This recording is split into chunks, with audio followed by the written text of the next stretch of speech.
ಆಪಡಂಡ ತಿಮ್ಮಯ್ಯ ರಘು. ಶ್ರೀ ತಿಮ್ಮಯ್ಯ ಹಾಗೂ ಶ್ರೀಮತಿ ಮುತ್ತಮ್ಮ ದಂಪತಿಗಳ 7 ಮಕ್ಕಳಲ್ಲಿ 4ನೆಯವರು ನಮ್ಮ ಎ.ಟಿ. ರಘು. ಕೊಡಗಿನ ವೀರ, ಗಂಡೆದೆ ಶೂರ, ಸಾಕಷ್ಟು ಯಶಸ್ವಿ ಚಿತ್ರಗಳ ಸರದಾರ. ಮಿಸ್ ಲೀಲಾವತಿ ಅನ್ನೋ ಚಿತ್ರದಲ್ಲಿ ಆಡುವ ಮಕ್ಕಳ ಗುಂಪಿನಲ್ಲಿ ಮೊಟ್ಟ ಮೊದಲನೆಯದಾಗಿ ಎ.ಟಿ. ರಘು ಅವರು ಬೆಳ್ಳಿ ಪರದೆಯ ಮೇಲೆ ಕಾಣಿಸಿಕೊಂಡರು. ಅಲ್ಲಿಂದ ಶುರುವಾದ ಅವರ ಸಿನಿಮಾ ಸೆಳೆತ ಮಡಿಕೇರಿಯನ್ನ ಬಿಟ್ಟು ಮದ್ರಾಸಿಗೆ ಓಡಿ ಹೋಗೋ ಹಾಗೆ ಮಾಡಿತು. ಶ್ರೀ ವಿಠಲಾಚಾರ್ಯ ಅವರ ಗರಡಿಯಲ್ಲಿ ಕೆಲಸಕ್ಕೆ ಸೇರಿ ಸಾಕಷ್ಟು ಪ್ರತಿಭಾನ್ವಿತ ನಿರ್ದೇಶಕರ ಬಳಿ ವೃತ್ತಿಯನ್ನು ಕಲಿತು ನ್ಯಾಯ ನೀತಿ ಧರ್ಮ ಎಂಬ ಚಿತ್ರದ ಮೂಲಕ ಸ್ವತಂತ್ರ ನಿರ್ದೇಶಕರಾಗಿ ಎ.ಟಿ. ರಘು ಅವರು ಗುರುತಿಸಿಕೊಂಡರು. ಆಶಾ, ಪ್ರೀತಿ, ಮೈಸೂರ್ ಜಾಣ, ಮಂಡ್ಯದ ಗಂಡು ಹೀಗೆ ರೆಬೆಲ್ ಸ್ಟಾರ್ ಅಂಬರೀಷ್ ಅವರ ಜೊತೆ 20ಕ್ಕೂ ಹೆಚ್ಚು ಚಿತ್ರಗಳನ್ನ ನಿರ್ದೇಶನ ಮಾಡಿ ಅತ್ಯಂತ ಯಶಸ್ವಿ ಜೋಡಿ ಎಂದು ಗುರುತಿಸಿಕೊಂಡರು. 1976 ಡಿಸೆಂಬರ್ 19ರಂದು ಶ್ರೀಮತಿ ಲೀಲಾ ಅವರನ್ನು ವಿವಾಹವಾದ ರಘು ಅವರಿಗೆ ಬೀನಾ ಹಾಗೂ ಬಿಜಾಯ್ ಎಂಬ 2 ಮಕ್ಕಳಿದ್ದಾರೆ. ನಿರ್ದೇಶಕರಾಗಿ ಅತ್ಯಂತ ಯಶಸ್ವಿಯ ಹಾದಿಯಲ್ಲಿದ್ದ ರಘು ಅವರು ನಿರ್ಮಾಪಕರಾದ ಮೇಲೆ ಸೋಲಿನ ದಾರಿಯಲ್ಲಿ ಬರುವ ಹಾಗೆ ಮಾಡಿತು. ಅವರ ಬದುಕಿನ ಕಷ್ಟಗಳು, ಸಾಲ ಹಾಗೂ ಆರೋಗ್ಯದ ಸವಾಲುಗಳು, ಹೆಂಡತಿ ಮಕ್ಕಳಿದ್ದರೂ ಏಕಾಂಗಿಯಾಗಿ ಈ ಕೊಡವ ಸಮಸ್ಯೆಗಳಿಗೆ ತನ್ನ ಎದೆಯನ್ನು ಕೊಟ್ಟು, ಕೆಟ್ಟ ಸಮಯ ಬಂದಾಗ ತಲೆಯನ್ನು ತಗ್ಗಿಸಿ, ಯಾರಿಗೂ ಅಂಜದೆ, ಯಾವ ಪರಿಸ್ಥಿತಿಗೂ ಹೆದರದೆ ಬದುಕು ಕಟ್ಟಿದ ರೀತಿ ನಿಜಕ್ಕೂ ರೋಚಕ ಹಾಗೂ ರೋಮಾಂಚಕ. ಈ ಸ್ಫೂರ್ತಿದಾಯಕ ವ್ಯಕ್ತಿಯ ಕಥೆಯನ್ನ ಇದೇ ಮೊಟ್ಟ ಮೊದಲ ಬಾರಿಗೆ ಅವರ ಮಗಳು ಹಾಗೂ ಅವರ ಶ್ರೀಮತಿ ರಘು ಅವರು ಇದ್ದಾಗ ನಡೆಸಿದ ಜೀವನ, ಅವರು ದೈಹಿಕವಾಗಿ ಇಲ್ಲವಾದಾಗ ಸಾಗಿಸುತ್ತಿರುವ ಬದುಕಿನ ಯಾನ ಎಲ್ಲವನ್ನೂ ಮುಕ್ತವಾಗಿ ನಮ್ಮೆಲ್ಲರೊಂದಿಗೆ ಹಂಚಿಕೊಂಡಿದ್ದಾರೆ. ಬನ್ನಿ ಆ ಮನಸ್ಸಿನ ಮಾತು, ಅವರ ಸಿಹಿ ಕಹಿ ಅನುಭವಗಳ ಕಥೆಯನ್ನ ಕೇಳೋಣ. ವೀಕ್ಷಕರೇ, ಸ್ನೇಹಿತರೆ, ನಮಸ್ಕಾರ. ನಿಮ್ಮೆಲ್ಲರಿಗೂ ನಿಮ್ಮ ರಘುರಾಮ್ ಮಾಡುವ ಪ್ರೀತಿಯ ನಮಸ್ಕಾರಗಳು. ಎಲ್ಲಿಗೆ ಬಂದಿದ್ದೀನಿ, ಯಾರ ಮನೆಗೆ ಬಂದಿದ್ದೀನಿ ಅನ್ನೋದು ಗೊತ್ತಾಯಿತು. ಸೊ ಇಲ್ಲಿ ಫಸ್ಟ್ ನಾನು ಥ್ಯಾಂಕ್ಸ್ ಹೇಳಬೇಕಾಗಿರೋದು ನಮ್ಮ ವಾಸಣ್ಣ, ಅಂದರೆ ನಮ್ಮ ಕರ್ನಾಟಕ ಚಲನಚಿತ್ರ ನಿರ್ದೇಶಕರು ವಾಸು ಅವರು, ವಿಕ್ಟ್ರಿ ವಾಸು ಅವರು, ಕಲಾವಿದರು, ನಿರ್ದೇಶಕರು. ಯಾಕೆಂದರೆ ವಾಸಣ್ಣನ ಮೂಲಕನೇ ನನಗೆ ಬೀನಾ ಮೇಡಮ್ ಅವ್ರ ನಂಬರ್ ಸಿಕ್ತು. ಸೊ ಈ ಕುಟುಂಬಕ್ಕೆ, ನಮ್ಮ ಎ.ಟಿ. ರಘು ಅವರ ಕುಟುಂಬಕ್ಕೆ ಬರೋದಕ್ಕೆ ಕಾರಣ ಆಯಿತು. ವಾಸಣ್ಣ, ತುಂಬ ತುಂಬ ಥ್ಯಾಂಕ್ಸ್ ನನಗೆ ಈ ಒಂದು ಸಂಪರ್ಕನ ಕೊಟ್ಟಿದ್ದಕ್ಕೆ. ಸ್ನೇಹಿತರೆ, ಎ.ಟಿ. ರಘು ಅವರೇನು, ಅವ್ರ ಸಾಧನೆ ಏನು, ಅವ್ರ ಸಿನಿಮಾಗಳೇನು ಎಲ್ಲವೂ ಗೊತ್ತು. ರಘು ಸರ್ ಇತ್ತೀಚೆಗಷ್ಟೇ ಕಾಲವಾಗಿದ್ದಾರೆ. ಕಾಲವಾದ ಮೇಲೆ ಅವರ ಕುಟುಂಬ ಹೇಗಿದೆ, ಆ ಕುಟುಂಬ ಕಳೆದಂಥ ಜೀವನ ಹೇಗಿತ್ತು, ಇದನ್ನೆಲ್ಲನೂ ಮಾತಾಡೋದಕ್ಕೆ, ಮೆಲುಕಾಕೋದಕ್ಕೆ ಇವತ್ತು ನಾನು ರಘು ಸರ್ ಅವ್ರ ಮನೆಗೆ ಬಂದಿದ್ದೀನಿ. ಅವರ ಶ್ರೀಮತಿಯವರಿದ್ದಾರೆ, ಅವ್ರ ಮಗಳಿದ್ದಾರೆ, ಬೀನಾ ಮೇಡಮ್ ಜೊತೆ ನಾನು ಮಾತಾಡ್ತೀನಿ. ರಘು ಸರ್ ಮಿಸ್ಸಸ್ ಬಂದ್ಬಿಟ್ಟು ಕ್ಯಾಮ್ರಾಗೆ ಅಷ್ಟು she is not comfortable. So ನಾನು ಅದನ್ನು ಅರ್ಥ ಆಗುತ್ತೆ, ನಾನು ಅದನ್ನು ಫೋರ್ಸ್ ಮಾಡೋದಿಲ್ಲ. ಬಟ್ ನಿಮ್ಮನ್ನು ಕೂಡ ಡಿಸಪಾಯಿಂಟ್ ಮಾಡಲ್ಲ. ನಾನು ಖಂಡಿತವೂ ಒಂದು ಶಾರ್ಟ್ಗಾದರೂ ಅವ್ರನ್ನ ಕರ್ಕೊಂಡು ಬಂದು ನಿಮ್ಮ ಹತ್ರ ಮಾತಾಡ್ತೀನಿ ಅಂತ ಹೇಳ್ತಾ, ನಿಮ್ಮೆಲ್ಲರಿಗೂ ಈ 101 ನೆನಪು ಹೊಸ ಸರಣಿಗೆ ಸ್ವಾಗತ, ಸುಸ್ವಾಗತ. ನಿಮಗೆಲ್ಲ ಗೊತ್ತು, ಈ ಕಾರ್ಯಕ್ರಮ ಮಾಡಬೇಕಾದ್ರೆ ನಿಮ್ಮ ರಘುರಾಮ್ ಮುಖಕ್ಕೆ ಬಣ್ಣ ಹಚ್ಚಲ್ಲ, ಬಣ್ಣದ ಮಾತಾಡಲ್ಲ. ಆದರೆ ಬಣ್ಣದ ಲೋಕ ಕಟ್ಟಿಕೊಟ್ಟಿರುವ ಈ ರೀತಿ ದಿಗ್ಗಜರು, ಸಾಧಕರು, ನಿರ್ದೇಶಕರು, ಕಲಾವಿದರು, ತಂತ್ರಜ್ಞರು, ನಿರ್ಮಾಪಕರು ಯಾರೇ ಇರಲಿ, ಎಲ್ಲೇ ಇರಲಿ, ಅವ್ರನ್ನಾಗಲಿ ಅವರ ಕುಟುಂಬನಾಗಲಿ ಹೋಗಿ ಹುಡುಕಿ ಹೆಕ್ಕಿ ಅವರ ಜೀವನದ ಕಥೆನ ನಿಮ್ಮ ಮುಂದೆ ದಾಖಲಿಸೋದು ಮರೆಯಲ್ಲ ಅಂತ ಹೇಳ್ತಾ, ಮತ್ತೊಮ್ಮೆ ಮಗದೊಮ್ಮೆ ನಿಮ್ಮೆಲ್ಲರಿಗೂ ಸ್ವಾಗತ, ಸುಸ್ವಾಗತ. 101 ನೆನಪು. ಎಸ್ ಸ್ನೇಹಿತರೆ, ನನ್ನ ಜೊತೆಗಿದ್ದಾರೆ ಈಗ ನಮ್ಮ ಬೀನಾ ಮೇಡಮ್ ಅವರು, ಬೀನಾ ಎ.ಟಿ. ರಘು ಅವರು. ನಮಸ್ಕಾರಮ್ಮ. ನಮಸ್ಕಾರ ರಘುರಾಮ್. ಸೊ ಮೊದಲನೇದಾಗಿ ಥ್ಯಾಂಕ್ ಯು ಸೋ ಮಚ್. ಯಾಕೆಂದರೆ ತುಂಬ ಸ್ನೇಕ್ ಆ್ಯಂಡ್ ಲ್ಯಾಡರ್ ಥರ ಆಗ್ತಾಯಿತ್ತು ನನ್ನ ಸಂದರ್ಶನ. ನಾನು ಬಂದು ಮಾತಾಡಿಸ್ಕೊಂಡು ಒಳ್ಳೆ ಟೀ ಕೊಟ್ಟಿದ್ರು ಅಮ್ಮ. ಟೀ ಕುಡ್ಕೊಂಡು ಬಾಳೆಹಣ್ಣು ತಿನ್ಕೊಂಡು ನಾನು 2-3 ವೀಕ್ಸ್ ಬ್ಯಾಕೆ ಬಂದು ಮಾತಾಡ್ಕೊಂಡು ಹೋಗಿದ್ದೆ. ಬಟ್ ನಾವು ತುಂಬ ದಿವಸ ಹಿಂದೆನೇ ಮಾಡಬೇಕಾಯಿತು. ಮೇಡಮ್ಮು ವರ್ಕಿಂಗು, ಸೊ ಅವರು ವೀಕೆಂಡ್ ಮಾತ್ರ ಫ್ರೀ.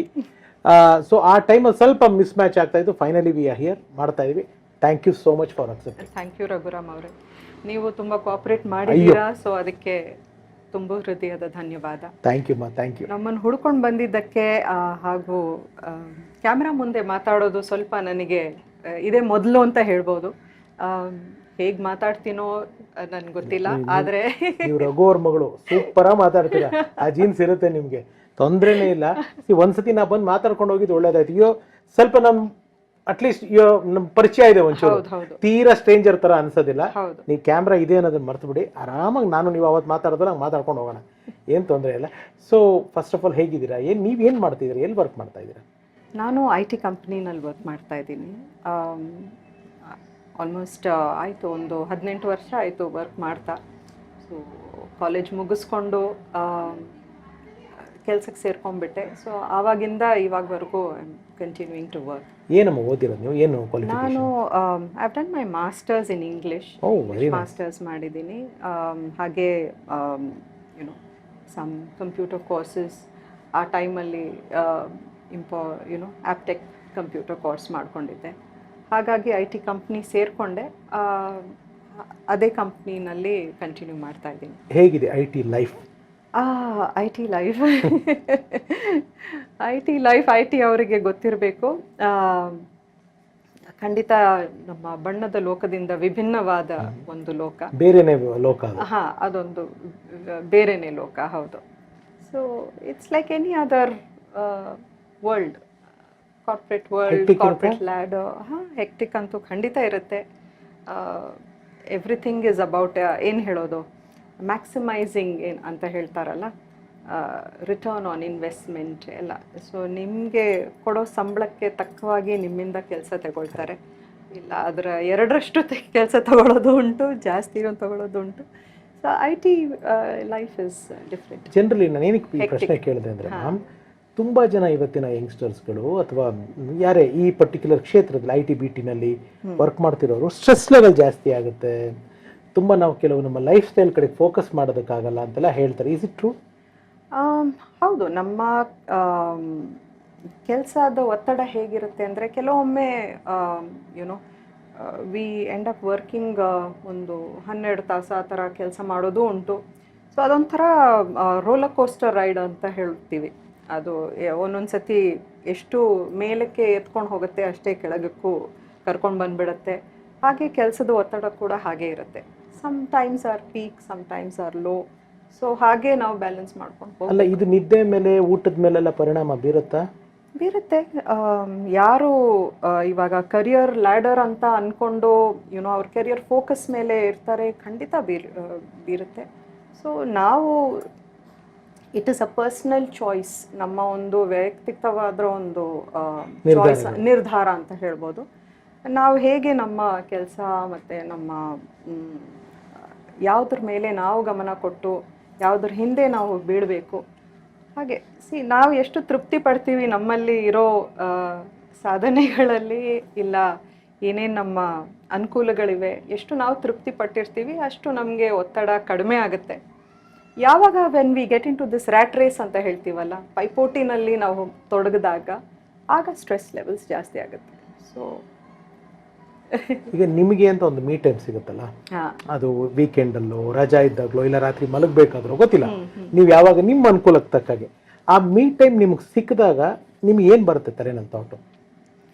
ಮೀ ಟೈಮ್ ಅಂತ ಸಿಕ್ಕಿದಾಗ ಡೆಫಿನೆಟ್ಲಿ ಇನ್ನೂ ಸ್ವಲ್ಪ ಏನು ಹೇಳೋದು, ಇನ್ನೊಂಚೂರು ಆರಾಮಾಗಿರ್ಬೋದಾಗಿತ್ತು ಅಂತ ಅನಿಸುತ್ತೆ. ಆ್ಯಂಡ್ ನನಗೆ ಇಷ್ಟವಾಗಿ ಆ ಟೈಮಲ್ಲಿ ನಾನು ಮಾಡೋ ಕೆಲಸ ಏನಂದರೆ ಹಾಡುಗಳು ಕೇಳ್ತಾ ಇರ್ತೀನಿ.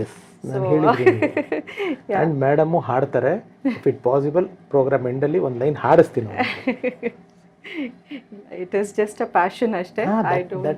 ಕೆಲವ್ರಿಗೆ ಪ್ಯಾಷನ್ನೇ ಪ್ರೊಫೆಷನ್ ಆಗುತ್ತಮ್ಮ. I am not telling you to make this as a profession, but ಗೊತ್ತಿಲ್ಲ, ಕೆಲವು ಪ್ಯಾಷನ್ ಅಂದ್ಕೊಂಡೆ ನೀವು ತುಂಬ ಚೆನ್ನಾಗಿ ಹಾಡ್ತಾ ಇರ್ತೀರಾ, ಬಟ್ ಪ್ರಾಪರ್ ವೇದಿಕೆಗಳು ಸಿಕ್ಕಿರಲ್ಲ. ಎಲ್ಲೋ ಒಂದು ಕಡೆ ಒಂದು ಸಣ್ಣ ಒಂದು ಹಿಂಜರಿಕೆ ಇರ್ಬೋದು, ಅಯ್ಯೋ ನಾನು ಹೆಂಗೆ ಹೇಳ್ತೀನೋ ಏನೋ ಅಂತ. ಬಟ್ ನನ್ಗೆ ಗೊತ್ತಿರೋಂಗೆ ನೀವು you are good, very very good. ನನಗೆ ಗೊತ್ತು.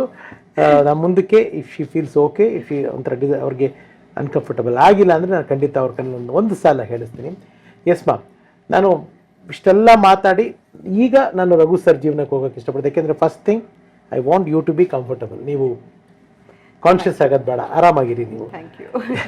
ಎಸ್ ಮ್ಯಾಮ್, AT ರಘು ಏನು full form? AT is actually ನಮ್ಮ ಕೊಡವ ಜನಾಂಗದಲ್ಲಿ ಒಂದು ಫ್ಯಾಮಿಲಿ ನೇಮ್ ಅಂತ ಇರುತ್ತೆ. ಓಕೆ.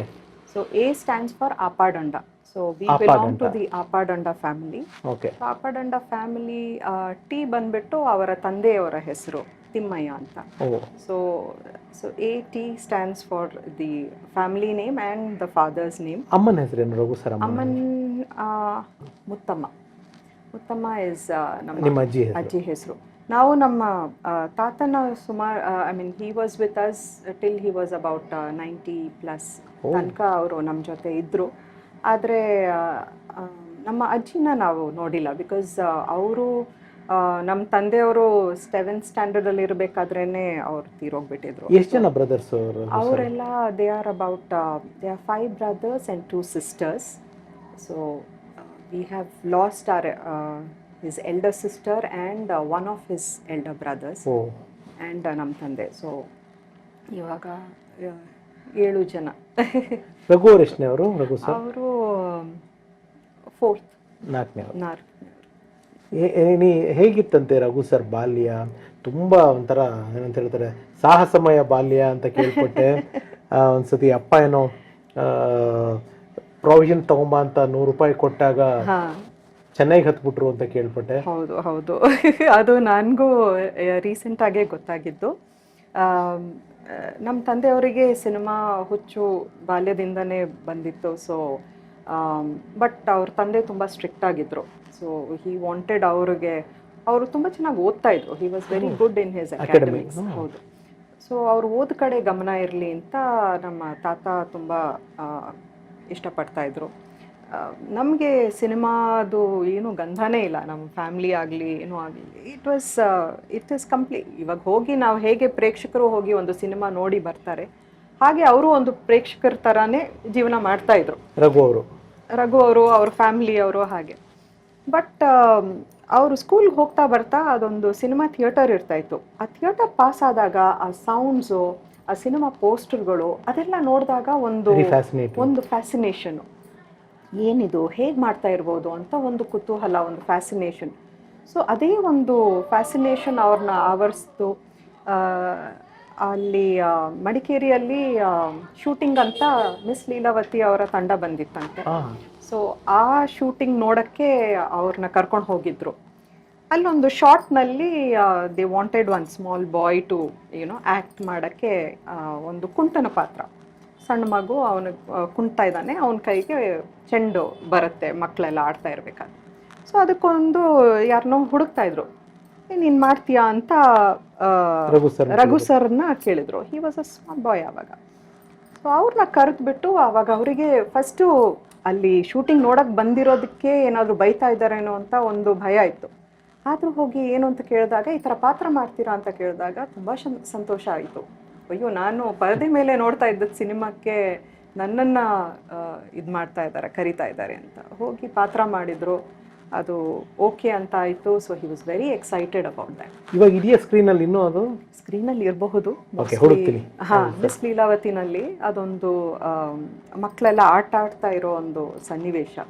ಆ ಬಾಲ್ ಬಂದು ಅವನ ಹತ್ರ ಬರುತ್ತೆ. ಸೊ ಅವನಿಗೇನೋ ಒಂದು 2-3 ಡೈಲಾಗ್ ಕೂಡ ಇತ್ತು. So he was very excited ಅಂತೆ ಆ ಟೈಮಲ್ಲಿ. ಸೊ ನಮ್ಮ ತಂದೆ ಅದ್ರ ಬಗ್ಗೆ ಹೇಳ್ತಾ ಇರ್ತಾರೆ. ಸೊ ಅಲ್ಲಿಂದ ಶುರು ಆಗಿದ್ದು ಅವರ ಪ್ಯಾಷನ್. ಆ್ಯಂಡ್ ಅವರ 10th ಎಕ್ಸಾಮ್ ಕೊಟ್ಟು ಅವರು ಆ್ಯಕ್ಚುಲಿ ಒಂದು ಸಬ್ಜೆಕ್ಟಲ್ಲಿ ಇದಾಗಿರಲಿಲ್ಲ, ಪಾಸ್ ಆಗಿರಲಿಲ್ಲ. ಬಟ್ ಮನೇಲಿ ಬಂದು ಸುಳ್ಳು ಹೇಳಿಬಿಟ್ಟಿದ್ರು ಪಾಸ್ ಆಗಿದ್ದೀನಿ ಅಂತ. ಸೊ ಪಾಸ್ ಆಗಿದೆಯಾ ಅಂತ ಅವ್ರ ಮನೆಯಲ್ಲಿ ಖುಷಿ. ಸೊ ಕೈಗೆ 100 ರೂಪಾಯಿ ಕೊಟ್ಬಿಟ್ಟು ಅಲ್ಲಿ ಪ್ರಾವಿಷನ್ ಅಂಗಡಿಯಲ್ಲಿ, ಆವಾಗ ಅಷ್ಟು ಅನುಕೂಲ ಇರಲಿಲ್ಲ. ಸೊ ಅದೊಂಥರ ನಾವು ಕ್ರೆಡಿಟ್ ಇಟ್ಕೊಂಡು ಬರ್ತಾ ಇರ್ತೀವಲ್ಲ ಪ್ರಾವಿಷನ್ ಅಂಗಡಿನಲ್ಲಿ. ಸೊ ಆ ಥರ ಆ ಕ್ರೆಡಿಟ್ ಕ್ಲಿಯರ್ ಮಾಡಿಬಿಟ್ಟು ಮನೆಗಿರೋ ಸಾಮಾನೆಲ್ಲ ತೊಗೊಂಡು ಬರಲಿಕ್ಕೆ 100 ರೂಪಾಯಿ ಕೊಟ್ಟಿದ್ರಂತೆ ನಮ್ಮ ತಾತನವರು. ಸೊ ಅದನ್ನು ನೋಡಿಬಿಟ್ಟು ಅವರಿಗೆ ಇವಾಗ ಆತಂಕ, ನಾನು ಸುಳ್ಳು ಹೇಳಿಬಿಟ್ಟಿದ್ದೀನಿ. ಅದು ಸಣ್ಣ ಊರಲ್ವಾ ಮಡಿಕೇರಿ, ಅಲ್ಲಿ ಎಲ್ಲ ಜನರಿಗೆ ಆ ಕಡೆ ಈ ಕಡೆ ಮಾತಾಡಬೇಕಾದ್ರೆ ಎಲ್ಲ ಗೊತ್ತಾಗ್ಬಿಡುತ್ತೆ. ಅವ್ರಿಗೆ ಗೊತ್ತಾದರೆ ಹೇಗೆ ಅಂತ ಅದೊಂದು ಆತಂಕ. ಮತ್ತು ಈ ಸಿನಿಮಾ ಹುಚ್ಚು. ಸೊ ಏನೋ ಒಂದು ಮಾಡಿ ಇದ್ರ ಕಡೆ ಹೋಗಬೇಕು ಅಂತ ಬಸ್ ಹತ್ತಿ ಹೋಗಿದ್ದಾರಂತೆ. ಕೇರಳ ಕಡೆ ಹೋಗಿ ಮತ್ತೆ ಮೆಡ್ರಾಸಿಗೆ ಹೋಗಿದ್ದಾರೆ. ಇವಾಗ ನೀವು ಅಷ್ಟೇ, ಒಂದು ಅದೇ ನಮ್ಮ ತಂದೆ ಹೆಸರೇ ಇಟ್ಕೊಂಡಿರೋರು ನೀವು, ಪ್ಲಸ್ ಅವರು ದಾಡಿ ಹಂಗೆ ಒಂದು ದಾಡಿನೂ ಇಟ್ಕೊಂಡಿದ್ದೀರಾ. ಅವರು ಒಂದ್ ಸ್ವಲ್ಪ ಹೆಲ್ದಿ ನಮ್ ಆಗಿದ್ರು, ಸ್ವಲ್ಪ ಗುಂಡ್ಗುಂಡಿಗೆ. ಗುಂಡಿಗೆ ಹೆಲ್ದಿ ಆಗಿದ್ರು. So you are reminding me so much of my dad. ಅಯ್ಯೋ ಥ್ಯಾಂಕ್ ಯು. ಪ್ರಾಬಬ್ಲಿ ನಮ್ ತಂದೆಗೆ ಒಂದು ಹಿರಿ ಮಗ ಇದ್ದಿದ್ರೆ ನಿಮ್ ಹಾಗೆ ಇದ್ದಿರಬಹುದು ಅಂತ ಒಂದು ಖಂಡಿತ ನಾನು ಐ ಆಮ್ ವೆರಿ ಡೆಸ್ಟಿನ್ಡ್ ಅಂತ ಅನ್ಸ್ಕೊಳಕ್ಕೆ